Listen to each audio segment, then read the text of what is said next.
So this is just another quick update. I've got some doors sort of working. They're just grayed out right now, but they go up and down. You can go through them, zoop, and then you go through. These doors just kind of randomly go back and forth on the x-axis, but it's just to kind of show how random doors will show up. And eventually I'm going to get them into some kind of array or struct in which when you enter that room, they'll be in the same location as the last time you entered the room. But until then, I'm just having kind of random plays so you can kind of see them change locations and look like they're dynamic doors and not just some static looking thing. It makes it look a little bit more dynamic. And then you reach the quote unquote cockpit right here, which I haven't drawn yet. But now you can head back.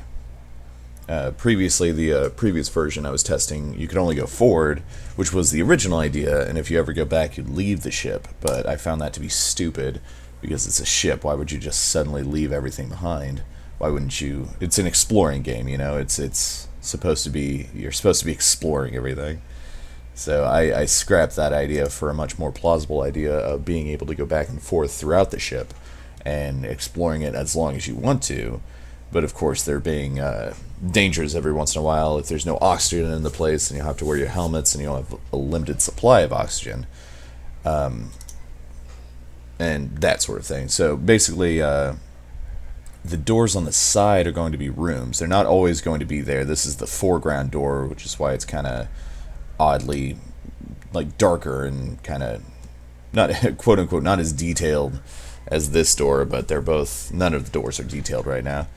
But each one's going to take you to different rooms that'll also be a part of some sort of array to determine which door will hold each room.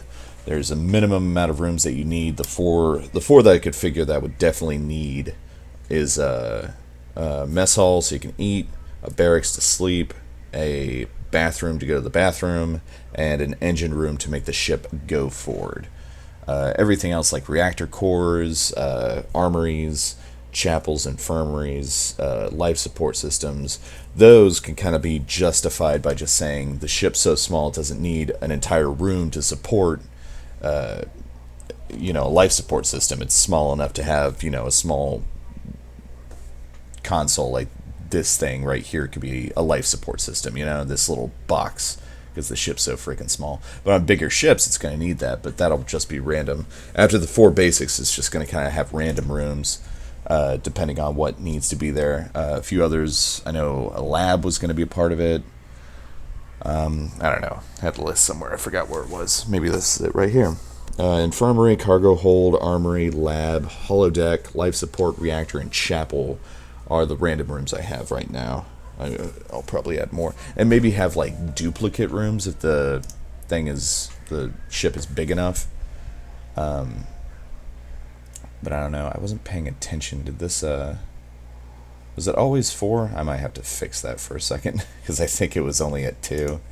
And when I went back to the airlock, it reset the number. So let me go double check that if I have to fix it.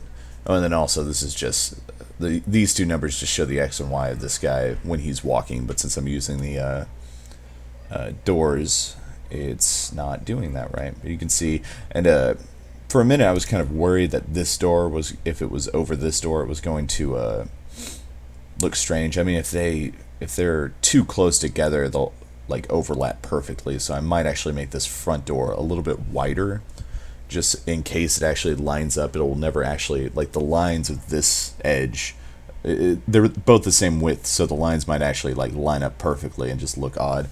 So I might just widen that door, and then let's see if this actually does that. Shoop. Yeah, it resets. Okay, so I can fix that pretty easily. But yeah, that's about all for this one. Eventually I'm going to figure out how to get the rooms in there, and once that's figured out, I will have a functioning ship generator that I can actually use, so hopefully that'll work out.